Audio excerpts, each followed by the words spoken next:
Même si Donc il y aurait quand même un réveil des populations, quoi. Non, il n'y aura pas de réveil. Non, il n'y aura pas un réveil. Ceux qui existent sont définitivement zombifiés. Ils mourront en criant « Vive la démocratie ». Non, non, ils sont absolument zombifiés. La haute finance, la grande criminalité, la politique, la drogue, c'est cela le pouvoir. La corruption, c'est l'huile dans l'engrenage de démocratie. Nous dirigeons tout. Dans la mafia.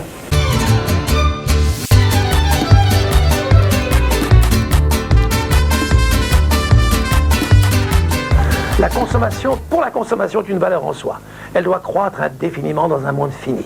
La croissance économique, la cannibalisation de la nature, la disparition des espèces par empoisonnement de l'environnement sont des impératifs absolus, peu importe leur suicidaire aberration. Le but de la production n'est pas de satisfaire les besoins, mais d'en créer indéfiniment de nouveaux. La frugalité est à déconseiller, l'hédonisme à recommander. Maladies cardiovasculaires, cancer, augmentant en progression géométrique, sida sont des petites bavures démocratiques. Les nations riches doivent aider les nations pauvres, même si celles-ci refusent de travail et sont responsables de leur misère. Chacun peut tuer un bébé sain dans le ventre de sa mère, mais par contre, s'il naît un dégénéré infirme psychico-moteur, on doit le faire survivre à tout prix. Tandis qu'on laisse les nations se massacrer par millions en Europe, en Asie, en Afrique, et que l'on mobilise le monde entier pour une affaire de pétrole en une nuit. Affaire du Koweït. En ayant laissé quelques jours auparavant se perpétrer le massacre de tous les chrétiens du Liban. La seule valeur régnante est l'argent.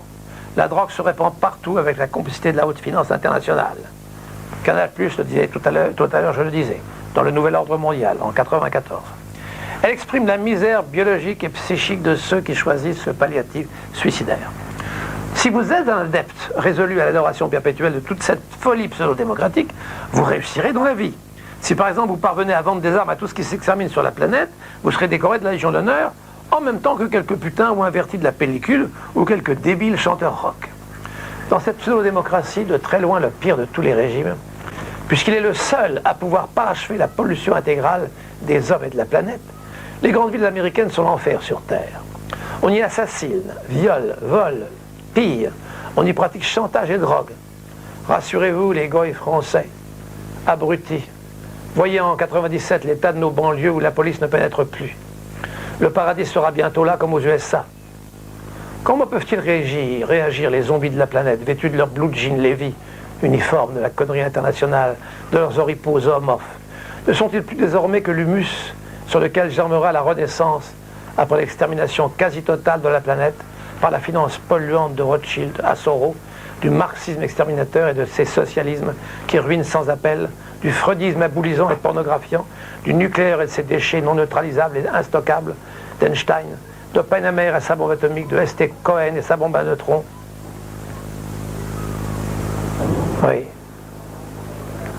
Sans parler de la bombe à hydrogène. Ce troupeau mondialiste d'homoncules rampe désormais sous la férule totalitaire de la circoncisocratie mondialiste, raciste, mégalomaniaque, macro-criminelle de les humanités, et qui, à titre posthume, se présentera devant un super tribunal de Nuremberg qui sera, lui, authentiquement international et non interallié. Telle sera la fin de ce que j'ai à dire.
il a pu, en observant cette famille, dégager une mentalité qui l'a stupéfié, se poser la question de savoir si c'était lui ou eux qui étaient faux, et découvrir enfin que c'était pas lui mais eux. Et finalement, il s'est propulsé dans la société moderne, après ses études, et il a découvert que la mentalité qu'il avait dénoncée dans sa famille, qu'il avait retrouvée, elle était partout. Elle était dans le capitalisme, elle était dans le marxisme, elle était partout. C'est-à-dire un système de pensée spéculatif, absolument glacial, totalement hypertrophié, ne tenant compte d'aucun caractère vraiment humain, alors qu'il prétend s'en servir, ou du moins les viser en permanence. Non pas s'en servir, mais les servir, et sans les utiliser en permanence. Énorme mystification. Nous avons vu à quoi le marxisme a mené. Le marxisme pseudo-altruiste a mené à des dizaines de millions de victimes, a mené à un camp de concentration aux dimensions d'un pays immense, qu'est la Russie, hein, par conséquent, a mené à la mort. Ce sont donc des doctrines de mort. De même, la science est aussi entre leurs mains. Même si on prétend et même on a prouvé que les découvertes d'Einstein venaient de Poincaré et non pas d'Einstein. C'est un petit détail, car les Juifs ont en effet la priorité, c'est une priorité scientifique, et ils sont extrêmement forts en physique, en chimie, et même en médecine, que j'appelle médecine hypophysaire, c'est-à-dire médecine analytique, médecine de spécialistes. Donc, ils sont donc les champions de ce genre de choses. Mais tout cela est dégagé d'un contexte de synthèse, c'est-à-dire un contexte de cœur. Ils sont donc privés de cœur, ils sont privés de synthèse. Et ils ont un idéalisme qui se retourne finalement contre les gens qu'ils prétendent défendre, ou qu'ils croient défendre, et car finalement ils sont souvent honnêtes. C'est ça qui est terrible, c'est que souvent leur idéalisme est sincère. Et ce sont les plus dangereux. Il y a aussi les crapules, les banquiers, les financiers qui dirigent absolument tout. Il faut être juif pour être Soros. Je parle de Soros parce qu'il était absolument inconnu jusqu'à maintenant. Il vient simplement d'être connu depuis 4 ou 5 années, et même le dictionnaire qui recense tous les financiers de Coston, dictionnaire fort connu qui date de 85-86, ne le mentionne même pas. Mais pour pouvoir se gagner en une opération 500 milliards de francs et faire sauter la Banque d'Angleterre d'un coup de téléphone, il faut être juif. Alors, donc, ceci est une parenthèse sur laquelle nous reviendrons. Vous me parliez de mes ouvrages. Il a fallu que je développe un peu pour dire à quoi, si vous voulez, était arrimé ce premier livre et la prise de conscience qui allait en découler. J'ai écrit alors à la suite de cette prise de conscience, dont j'ai exprimé ma pensée, ma prise de conscience, et dans d'autres livres, un qui s'appelle Essai ou Dossier secret du XXIe siècle, où j'ai découvert finalement les origines de la spéculation juive, je dirais, de cet esprit spéculo-parasitaire juif, n'est-ce pas, qui depuis 5000 ans s'est appesanti sur la planète entière, la circoncision au 8e jour, dont nous parlons plus tard, et un certain nombre de chapitres expriment des choses qui ont été vécues dans cette conjoncture, y compris même des lettres authentiques manuscrites de Forisson que j'ai tenté avec succès d'interroger dans les recoins les plus gênants à propos de l'Holocauste dont nous parlons tout à l'heure. Après ça, j'ai écrit un truc qui s'appelle Auschwitz, le silence de Heidegger, ou la fin du judéo-cartésianisme. J'appelle judéo-cartésianisme toute cette conjoncture où un cartésianisme hypertrophié par les juifs est en train de régner jusqu'à l'extermination de la planète.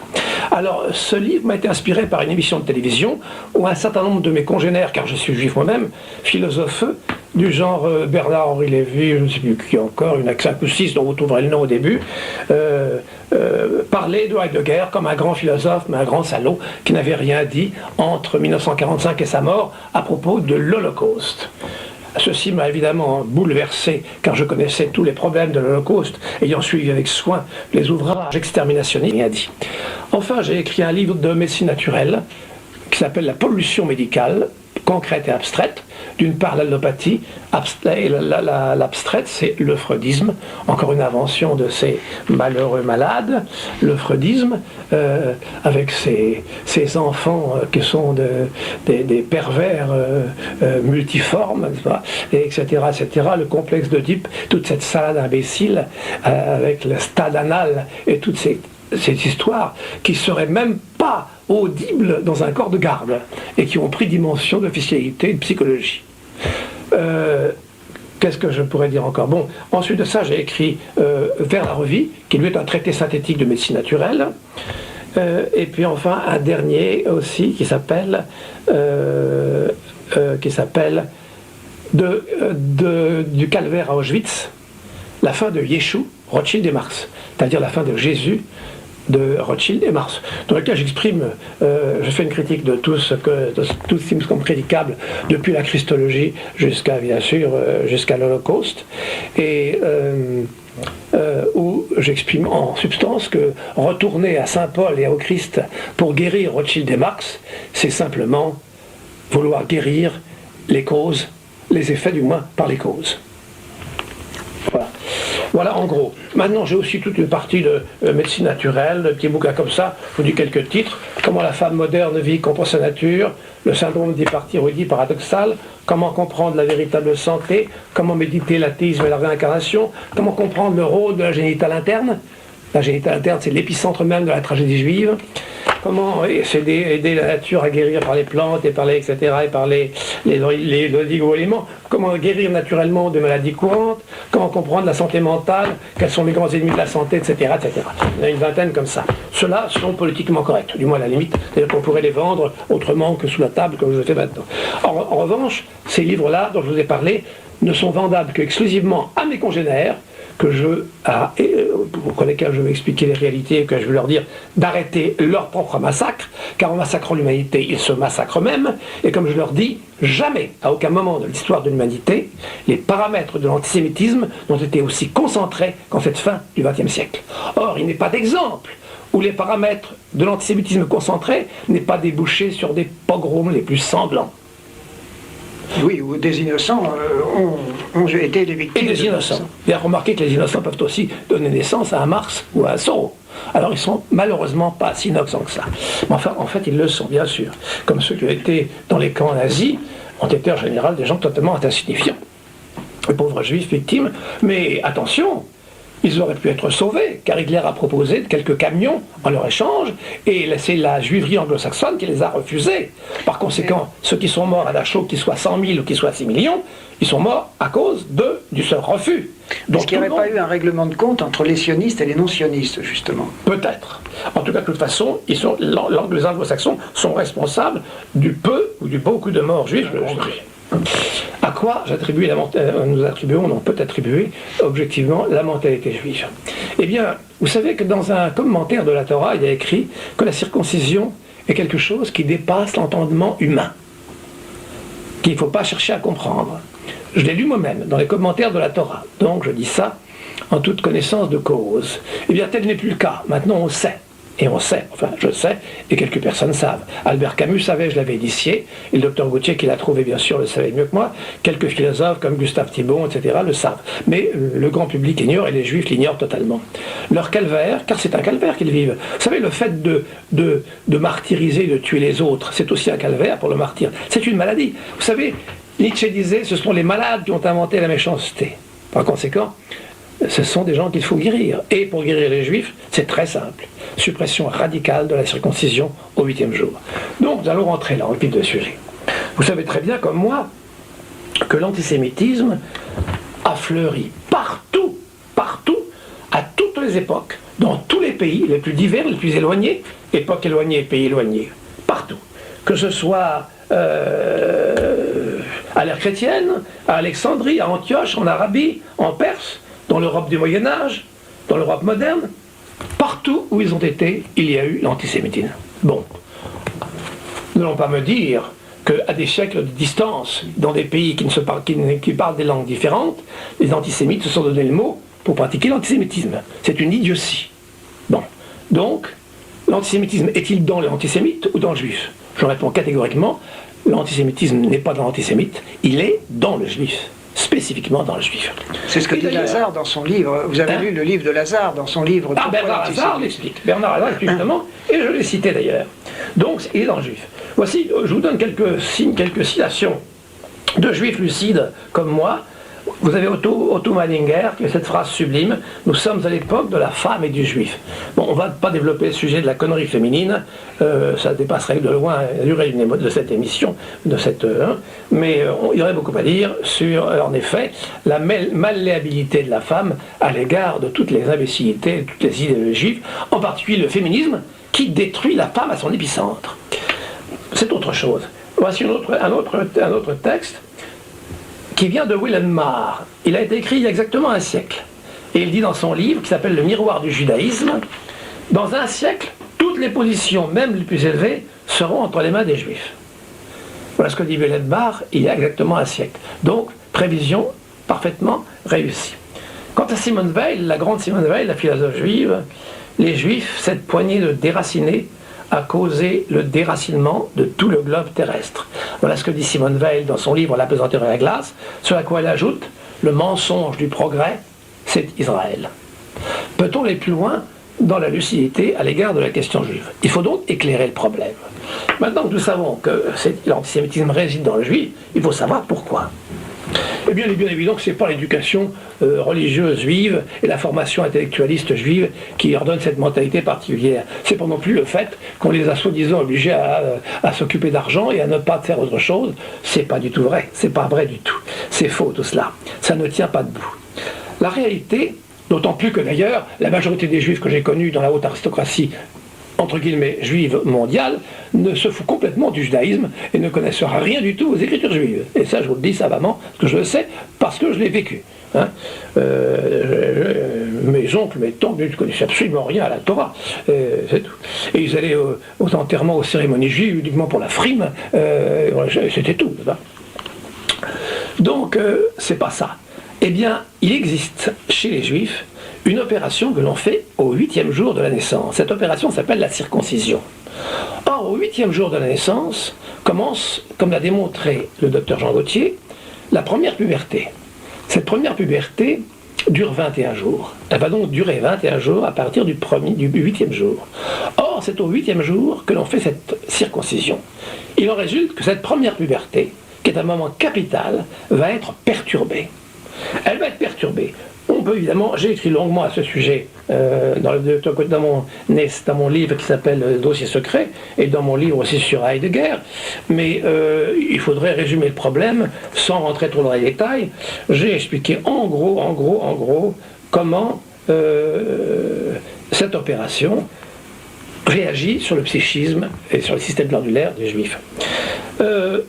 Remarquez en passant qu'il n'y a pas de race. Ça, nous sommes persuadés qu'il n'y a qu'une race. Il existe les ethnies. Les ethnies sont très faciles à définir. Elles sont le résultat de l'adaptation hormonale à un environnement fixe.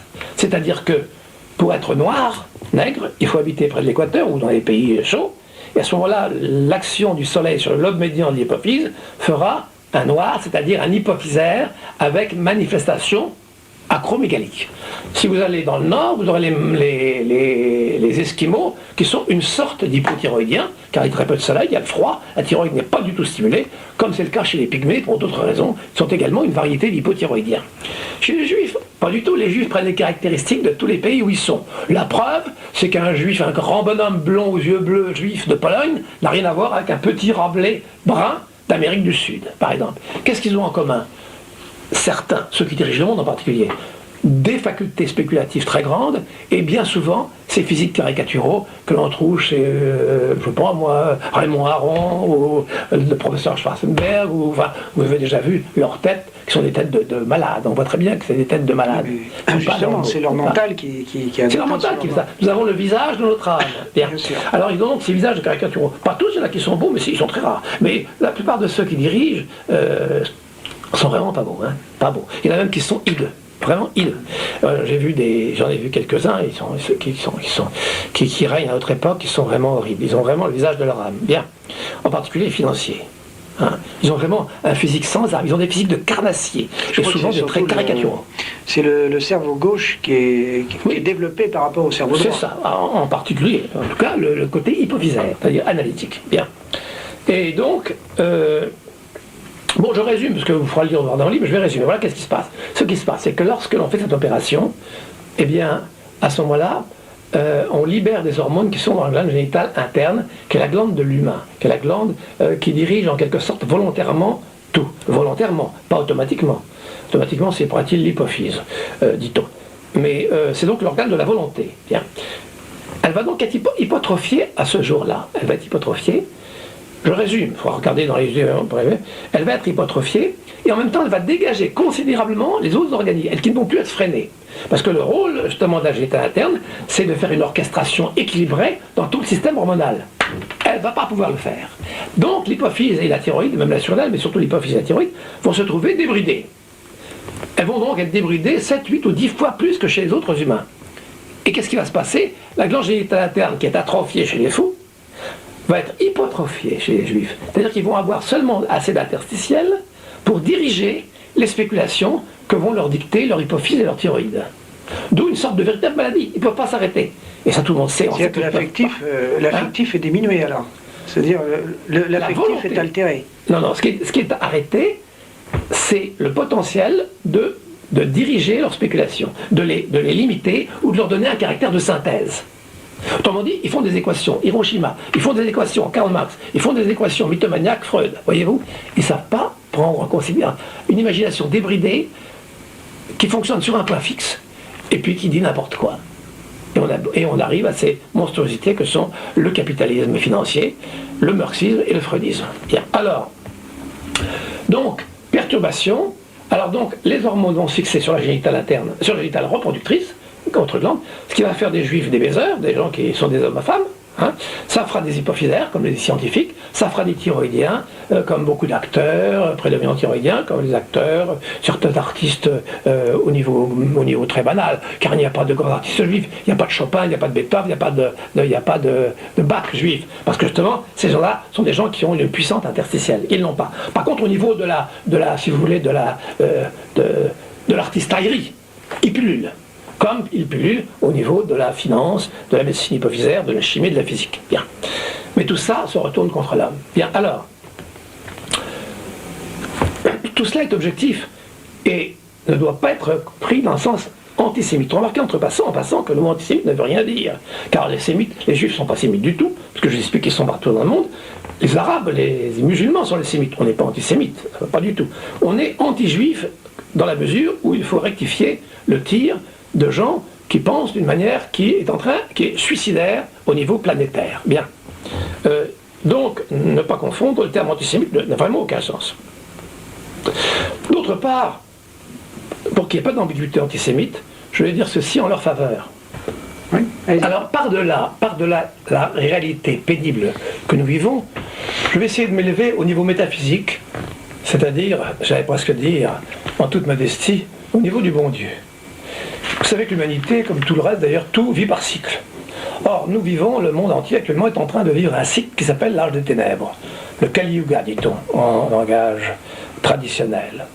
Or, il semble, de toute évidence, que les Juifs aient une mission cosmique qui consiste à hypertrophier tous les paramètres de l'humanité actuelle qui est hypophysaire. C'est-à-dire qu'elle est analytique. L'humanité actuelle est hypophysaire analytique. Pourquoi? Je vais vous expliquer une chose très curieuse. L'enfant évolue de la manière suivante. Il est d'abord surrénalien, quand il est tout petit.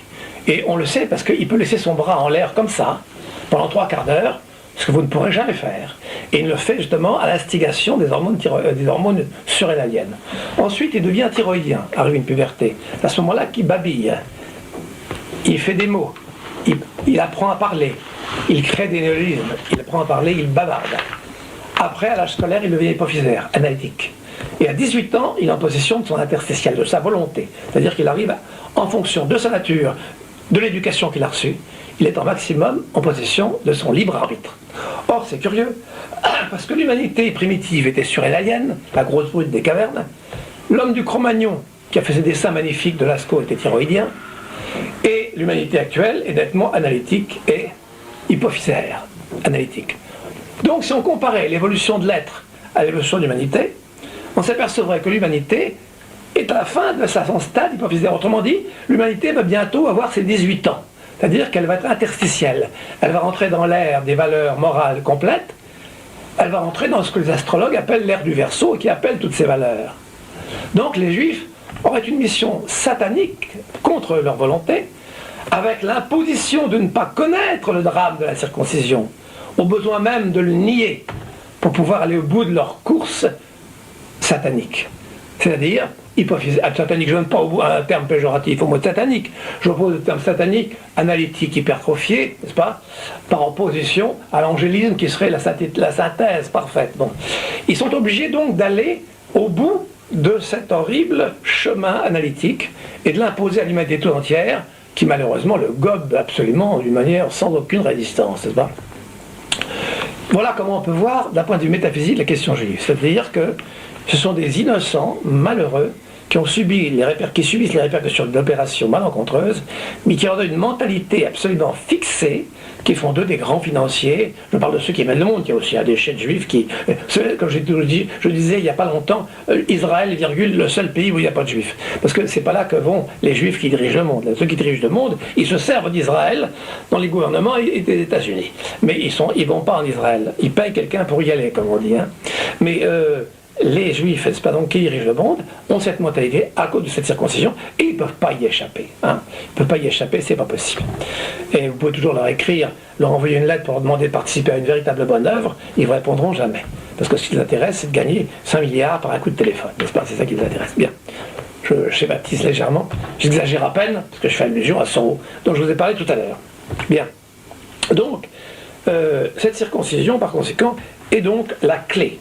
Maintenant, a-t-on besoin de l'endocrinologie pour comprendre ce phénomène? Pas du tout. On peut le comprendre sans connaître un bout d'endocrinologie, sans avoir compris l'antériorité fonctionnelle du système hormonal sur le système nerveux, à savoir que nous sommes dirigés fonctionnellement par nos glandes et non pas par notre système nerveux, qui n'a qu'un rôle de pont très effacé, disons qu'il nous sert surtout à garder nos automatismes, à les enregistrer, car si nous n'avions pas de système nerveux, nous serions des éternels apprentis. Mais le système nerveux n'a que ce rôle, n'est-ce pas? Le véritable rôle, c'est... quand nous faisons une action, laquelle qu'elle soit, c'est le système hormonal qui intervient. La rapidité actuelle de mon élocution vient de mon état naturel de thyroïdien à tendance hyper. Voyez-vous? Et ceci pour toutes les fonctions, toutes les manifestations d'êtres humains. Bon, alors que disais-je? Je disais donc qu'il n'y a pas besoin d'avoir compris ces phénomènes endocriniens. C'est très simple. Les Juifs ont un particularisme constant dans le temps et l'espace. Si on en prend conscience, c'est simple, si on n'en prend pas conscience, on ne peut pas comprendre mon raisonnement. Mais si on en est conscient, et beaucoup de gens le sont, alors c'est facile à comprendre. Quel est le dénominateur commun qui peut expliquer un particularisme constant dans le temps et l'espace? Eh bien c'est très simple, il y en a un, c'est la circoncision. Est-ce que vous avez analysé le phénomène de la destruction des nations par les Juifs? Mais c'est ça. La phénomène des nations est très simple. On peut résumer ça en 3 mots: finance, marxisme et freudisme. C'est tout simple. Alors finance, c'est la désagrégation de tout, y compris la nourriture élémentaire par les grandes surfaces, n'est-ce pas, qui sont les émanations des multinationales et qui nous foutent de la nourriture absolument pathogène. Bon, le freudisme qui prépare la mentalité marxisme et qui nous donne en plus, et qui nous donne des impératifs absolument grotesques, hein, comme toute contrainte mène à la névrose, c'est le contraire, etc. Marxisme, et le marxisme, pas la peine d'en parler. Je crois que les résultats de la Russie soviétique ou de la Roumanie de Ceausescu suffisent à nous montrer ce que peut donner ce genre d'idéologie. Donc c'est évident que le monde entier est dessous. Toutes les affaires, c'est pas difficile, les 150 guerres depuis la pseudo-libération sont toutes des affaires capitalisto-marxistes, toutes. C'est-à-dire qu'elles sont toutes engendrées par les manœuvres de la haute finance qui utilisent le marxisme d'ailleurs et qui l'a financé depuis le début. Car le marxisme a été financé depuis le début, usine clé en main, en URSS, par la haute finance américaine juive. Amer, Loeb, Kuhn, etc., Warburg, etc. Voyez-vous. Et ça, tout le monde le sait. Bon. Alors, donc c'est évident. Et dans l'art, vous avez vu que dans l'art, il y a une tendance, ne serait-ce qu'aux Beaux-Arts, par exemple, vers l'art abstrait. Vers l'abstrait, oui, l'art abstrait, ça ne veut rien dire. L'art peut être tout ce qu'on veut, sauf abstrait. C'est encore une conception aberrante. Hein. L'art peut être tout ce qu'on veut, mais certainement pas abstrait. Bon, de toute façon, l'art abstrait, c'est abominable, c'est affreux. Moi, n'importe quel tableau dit d'art abstrait, je ne mettrais même pas dans mes WC, j'aurais trop peur d'avoir la dire. Alors j'ai entendu une information, justement, qui disait que les professeurs de dessin ou de peinture à l'école des Beaux-Arts apprennent à ne pas dessiner aux élèves parce qu'il y a une incidence pour la captation du marxisme, c'est-à-dire qu'ils seraient beaucoup plus réceptifs au marxisme, de même que la musique rock, etc. Mais la musique rock, non seulement la musique rock prépare au marxisme, mais elle prépare à toutes les formes de désintégration, y compris la drogue.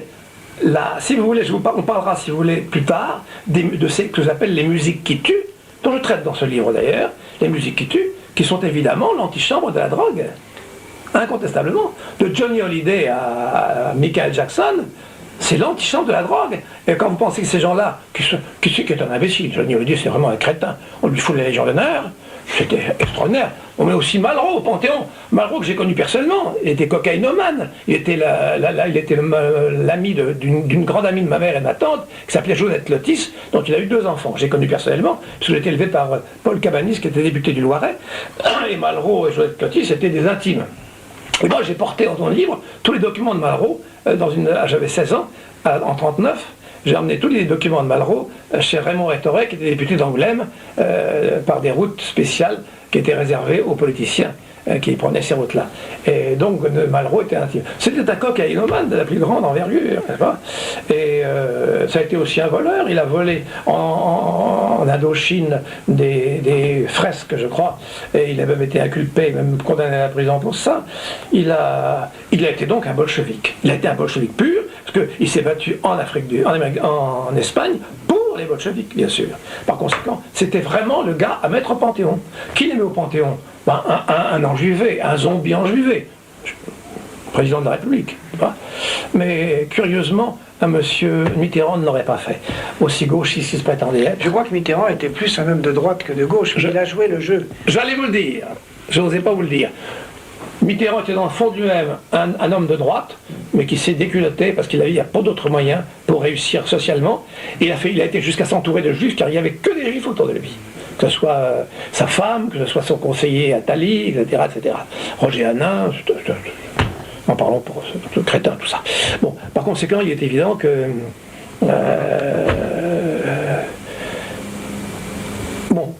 on parlait de quoi là? Vous m'aviez posé quelle question là? Je me souviens plus. Non, j'avais élaboré le problème de... Oui, alors, la destruction mondiale, oui. Donc c'est ça, il n'y a pas de problème. Toutes leurs spéculations, qui ont un caractère malheureusement... Alors ce qui est extraordinaire, ce qui est incroyable, c'est que les seuls qui sont capables de dire quelque chose contre eux-mêmes, c'est eux-mêmes.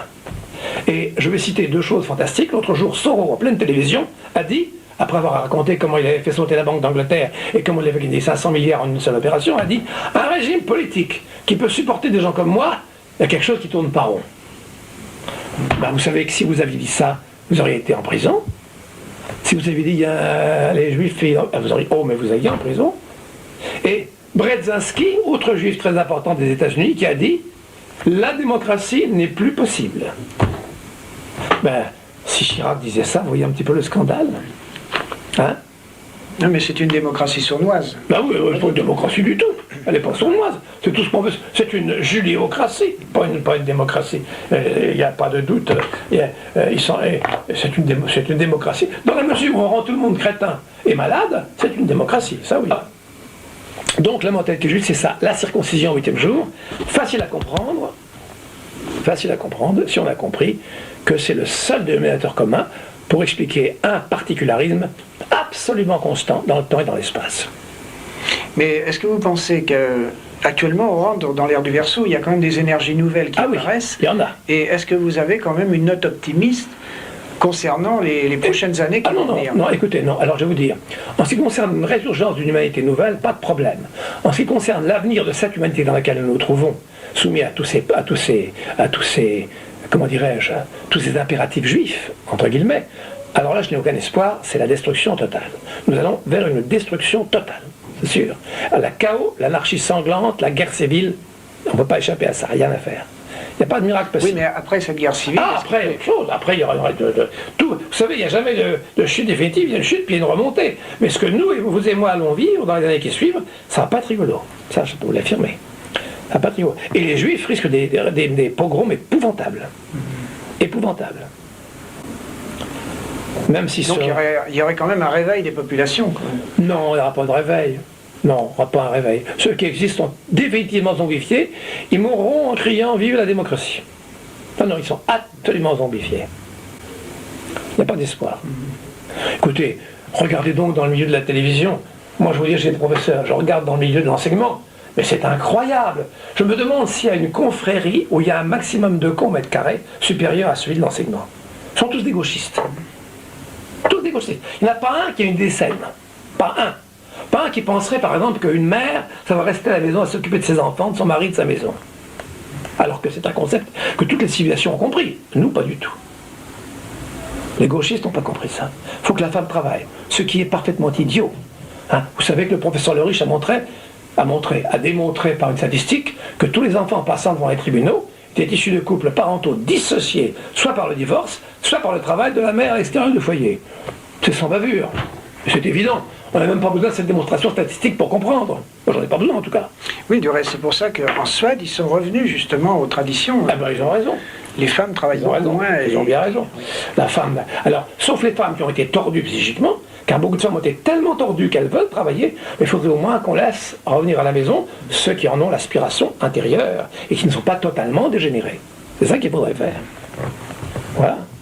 Voilà pour la question de la mentalité des Juifs. Alors pour en savoir plus, il faut évidemment lire mes livres, et là vous aurez toute l'explication de la circoncision au 8e jour, époque de la première puberté, 21 jours après le 8e jour, après la naissance. Émission de télévision, pas de radio, de télévision. Vous voyez, donc c'est ça, c'est le silence partout. Mais vous savez, je vais vous dire une chose effroyable. Je voyais hier un film à la télévision qui s'appelle la Mafia. C'est vraiment un véritable reflet de cette civilisation. Toute l'histoire est une histoire fausse, mais c'est pas l'intrigue c'est ce qui est raconté dans la synthèse. Tout ce qu'il y a là-dedans, c'est vrai. C'est-à-dire les implications de la mafia et de la haute finance, comment les politiciens sont manipulés, tout ça, c'est la vérité. Et alors, vous avez là-dedans, écoutez-moi bien, le sommet du cynisme, vous avez là-dedans un financier qui joue tous les rôles, qui joue un des rôles les plus importants dans l'influence qu'il a sur tout le monde, qui s'appelle Espinoza. Espinoza est un nom typiquement juif, comme Spinoza, etc. Bien. Il est joué par Bruno Kremer, alors qui a exactement le physique du circoncis 8e jour. Vous voyez, l'immense nez, le pragmatisme, l'œil sans sentiment, il est typiquement un circoncis 8e jour. Alors Bruno Kremer, jouant ce rôle, c'est parfait. Et voilà ce qu'il dit à moment du film, écoutez bien. La haute finance, la grande criminalité, la politique, la drogue, c'est cela le pouvoir. La corruption, c'est l'huile dans l'engrenage de démocratie. Nous dirigeons tout. Dans la mafia.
衆の上一切空真実不幸公説般若波羅蜜多収束節収圧ギャテギャテハラギャテハラソギャテボチソアカ般若心経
小仏へ般若波羅蜜多幸徳は